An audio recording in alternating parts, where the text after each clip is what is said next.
Hello students, there is a message to JEE mains and advanced 2025 aspirants, है ना।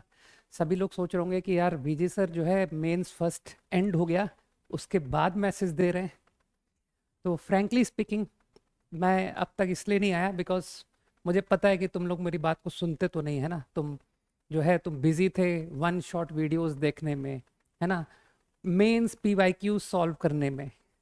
तो now I think कि अब तुम्हारी बात अच्छी तरह समझ आ गई होगी, एग्ज़ाम तुमने दे दिया तो अब तुमको पता पड़ गया होगा कि actually what is required for the exam, है ना।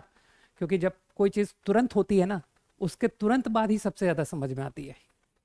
तो मेरा अब आपको एक स्मॉल मैसेज ये है कि आज से जो मेंस सेकंड एडवांस तक के लिए तैयारी करनी है आपको, वो किस तरह से करनी है।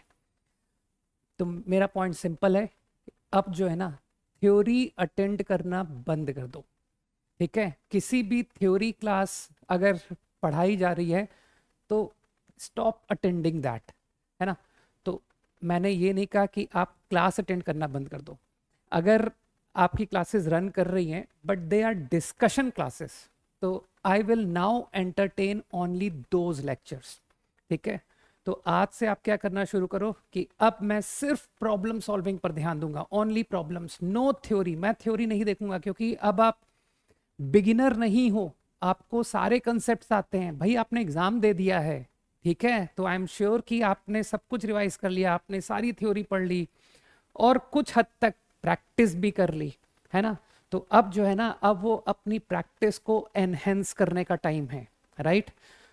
Now now onwards your concentration should be on solving difficult problems, right. तो अब मैं ये कहूँगा कि थोड़ा उन सवालों पर ज़्यादा फोकस करें जो अच्छे लेवल के हैं, right. And attend those lectures where the discussion is going on, है ना। और अगर मान लो ऐसा नहीं है तो यार अब आप सेल्फ स्टडी भी कर सकते हो, there is no problem at all. अब तुम भाई, मैं तो बुक्स में अपनी ही किताबों के नाम लूंगा कि now you should concentrate on solving algebra book, है ना, coordinate geometry book, like just है ना, and my complete book that is advanced problems in mathematics. Again now concentrate on difficult level problems. अब तुम आसान आसान सवाल मत करो यार, अब तुम टफ करो, ठीक है।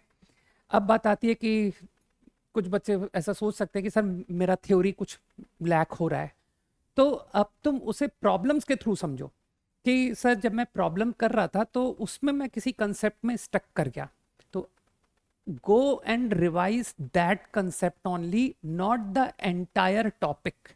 पढ़ने मत लग जाओ कि सर क्वाड्रेटिक का क्वेश्चन नहीं बना तो मैंने पूरा क्वाड्रेटिक क्वेश्चन पढ़ना शुरू कर दिया। It's not like that. अगर कोई पर्टिकुलर कि सर मेरे को वो थोड़ा लोकेशन ऑफ रूट के आइडिया पर क्वेश्चन था, वो मुझे क्लिक नहीं कर रहा था, तो go and revise that only, okay. तो आई एम श्योर कि अब तुम लोग इस बात को समझोगे, है ना। एंड अब ओनली प्रॉब्लम सॉल्विंग पर फोकस करोगे, है ना। तो ज़्यादा मूवमेंट जो है ना वो कर दो बंद, घर पर शांति से बैठो और अपना पूरा जो टाइम है ना वो सेल्फ स्टडी पर दो, ठीक है, सेल्फ प्रॉब्लम सॉल्विंग पर। और जहां पर अटको वहां पर take help from whatever source you are doing, okay.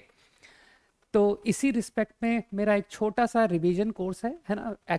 तो रिवीजन कोर्स नहीं कहना चाहिए मुझे, एक्चुअली मेरा जो रनिंग बैच है 12th हैंड ड्रॉपर का, वही बच्चे को, उन्हीं बच्चों को मैं रिवीजन करा रहा हूँ, ठीक है ना। तो those who have done really good preparation, है ना, मैं ऐसे बच्चों को बिल्कुल एड्रेस नहीं करूँगा कि सर हमने तो अभी पढ़ा ही नहीं है।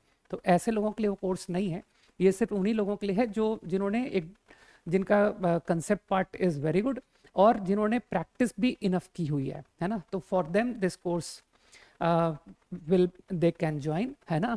तो इसमें व्हाट विल हैपन, इसमें मैं जो है ओनली प्रॉब्लम्स डिस्कस कर रहा हूँ। मैं अपने बच्चों के साथ एक राउंड रिवीजन कर चुका हूँ, तो अब again I will be doing revision of complete syllabus through problems, through good level problems, है ना। तो you can join that for enhancing your problem skills, okay. So all the best for your coming exam. है ना।